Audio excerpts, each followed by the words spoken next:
Welcome to your Krav Maga and self-defense class. I'm Or Malul, your self-defense teacher and the founder of the KravX organization.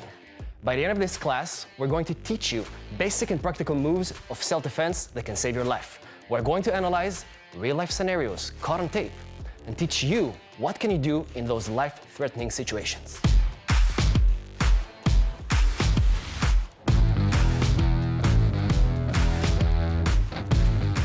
We're going to jump in and start to watch our first scenario where you have a couple here simply sitting on a bench, and you see this guy on the black simply walking. Now you'll see the guy on the black there. He's gonna start kicking scooters, trash cans, getting aggressive. The couple is walking towards the direction, and the guy's starting to get close to this guy. His name is Ryan Kerson. Ryan is trying to protect himself. Here you see the first attack. It was a slap. Ryan is trying to move back. The guy pulls a knife. Ryan's tried to run away. He trips on the bench, and unfortunately, this situation is ending with a stab and a murder. His girlfriend is terrified, trying to call for help.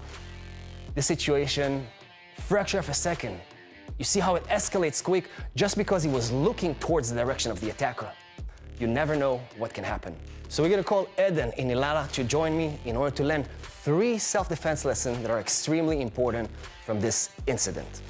Number 1, you simply see the couple that is standing up and start walking towards the direction.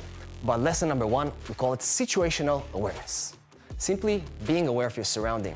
Now, obviously, they didn't understand that this is going to happen, but they saw the guy that is raising his voice, kicking the scooter, getting aggressive, and they still walk towards the direction.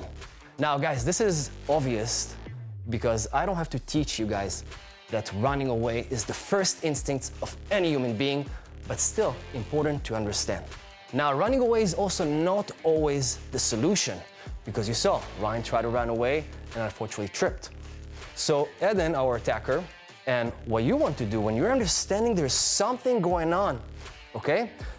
Even before a slap, we're still talking about situational awareness, you want to start moving back, okay? Obviously, if Eden is getting closer here, what do you feel here? Start to get a little bit uncomfortable, right? Now, in self-defense, remember this rule. When someone is close to you and can reach you with a hand only, this is extremely dangerous, okay? So when Eden is getting close, you want to keep the distance that he has to do a step in order to reach you. The hand motion is extremely quick. It could be a punch, a slap, or as we saw in this video, a knife stab, are extremely quick. But when you take a step back, he's gonna have to do an extra step, and you're gonna see his body motion, and you're gonna be able maybe to do something, okay? So, distance. This is our second step after being aware. Now, if it's still getting more and more and it's escalating, you're gonna have to start lifting your hands up and be what we call in a fighting stance. But a fighting stance is not something as such, guys, okay? Actually, this is gonna be the biggest mistake you can ever do in a street fight. So don't do anything as that, this, or even this, because what you do is you're actually, what are you telling him psychologically? Let's fight. I'm welcoming him to fight, okay? And on top of that, I'm losing the element of surprise. And this is the exact opposite of what you want to do. But you don't want to do just here. You want to have a ready mindset in order for this to happen. Look at the little difference between this to this. Okay, so after you walk back, I want you to start lifting your hands little by little. Keep walking back. Elbows are tight to your body here. And you're looking like the victim, but you're protecting your vulnerable points. So if he's attacking you, right? If you're attacking, your hands are pretty much here to protect your face, to protect all those areas that he can knock you out. Now, the fighting stance, do it with me, guys. I'm lifting those hands, elbows tight, chin down, okay? And I'm protecting myself. Moving back. Do it one more time. Move back. Chin down. And what I want you to do is look towards here so you have more peripheral vision. If you're looking towards his eyes cannot attack you. But his hands can attack you, can maybe pull something from his pocket, as we saw exactly in this video. And when you're looking towards the central chest, you have more peripheral vision. Now, I want to move on about what happened after, because the guy first slapped him, okay? Ryan was trying to kind of push him, okay? and then you got the slap. And I want to talk about what to do if someone slaps you, punches you. Now first, remember guys, if you don't have to touch the attacker first, do not do that. Don't push him, don't touch him, because for every action, there is a reaction. So we're gonna move to lesson number 2 here. When someone is slapping you, okay? Now I can teach you all kind of moves, but you saw what I did? This is simply instinctive reaction. We can learn about a lot of techniques, but when you're walking in the street and you're surprised, and something is surprising you, whoa! What happens is all the lessons you learn, all the techniques you learn, you can throw them to the trash. You're gonna have to rely on your instincts. Just like someone who is walking on the street and suddenly trips and falls, what happens? He puts his hands on the floor. Exactly when something comes, you react with your instincts. When you get slapped and you're surprised, whoa, this is the only thing you can do. And after you get slapped, and this is your reaction, maybe you can do something as a pump strike, as a kick, and maybe then run away. Because running away is important, but on the right opportunity. Now, when someone is attacking you and you're surprised, I want you to block with your hand solid, not just here, so his attack can cross the barrier, create a strong barrier, and you want to defend more or less with the wrist area to the wrist area. Because if I'm going to defend here, okay, if it's a slap, if it's a punch, it's gonna get in.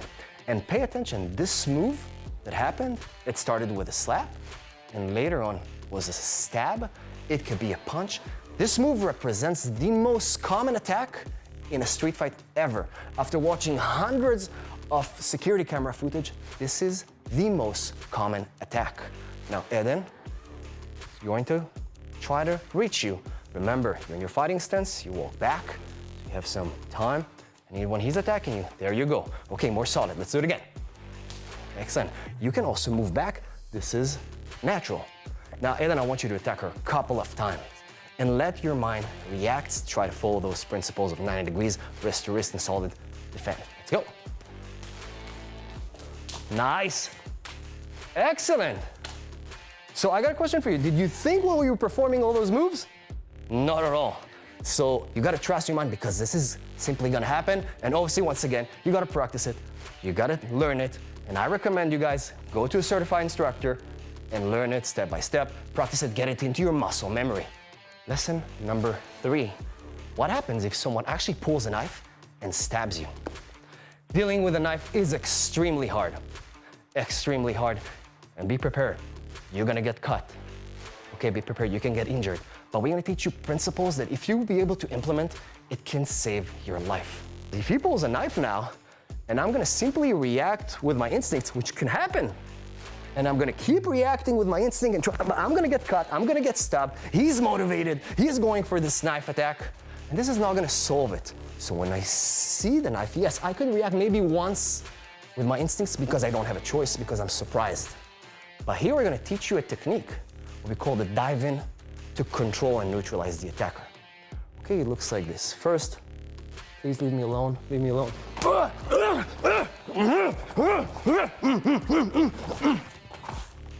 I just followed the step. Step number 1, I went back, the distance, the hands, right? If I'm surprised, step number 2 could be an instinct. But step number 3, what I do, something completely against my instincts. I go into the attack. So what I do here, I go in with the same move. I don't wait. I wrap, bring this hand from up, I prefer from down. Yeah. So here I'm limiting his hand motion. So if he wants to pull the knife, boom, he pulls the knife, here. He's gonna be pulling me, and I can attack, boom, right? Maybe the knife will fall, maybe not. After a couple of strong attacks, knees, I will push the attacker and then disengage. What I want you to remember, guys, because I see a lot out there, a lot of techniques. For example, someone's trying to grab the knife. Yeah, it looks good on TV, but what the attacker is gonna do when you grab his important weapon? What are you gonna do if I'm grabbing your phone? You will pull it. This is a natural reaction. So same here, if I'm trying to defend and do all those kind of things, he's simply gonna pull it. Doesn't matter how hard is my grip. I don't want you guys to do all kind of fancy moves with creating leverage. Yes, this is not the time. You gotta anchor yourself to this important part and neutralize, disengage. Let's try it step by step. Backhands are up. Exactly. Now I want you to go in, wrap the other hand from down. Yeah. Pull the hand towards your body. Good. Knees, knees, knees. Yes, I want more attacks. More attacks. You're not gonna stop till you understand he's not gonna be able to stand up and do it once again. Let's do it one more time. Yeah, yeah, yeah, yeah. Excellent. So as you saw, self-defense doesn't have to go perfect. There's a moment you almost fell to the ground, but you picked yourself up and you kept going, and that's what's important. Not to freeze under pressure and being able to rely on those simple tools that we give you. So let's recap what we had here, guys. We spoke about lesson number 1, situational awareness. Don't step into the danger, walk away, all those things. We spoke about the fighting stance, which already this little tool gives you an extreme advantage because you're prepared and doesn't know you're prepared, okay? We spoke about using your reactions, trusting your instincts. And we learned the technique. What happens if someone stabs you? And this is gonna work, by the way, also if someone punches you. This defend, wrap, to anchor yourself, going against your instinct, diving in, counterattacks, and then disengage. To learn more about our self-defense method and workshops, visit our website, KravX.org. And remember, no one needs self-defense until they do. Thank you for watching and see you in the next episode.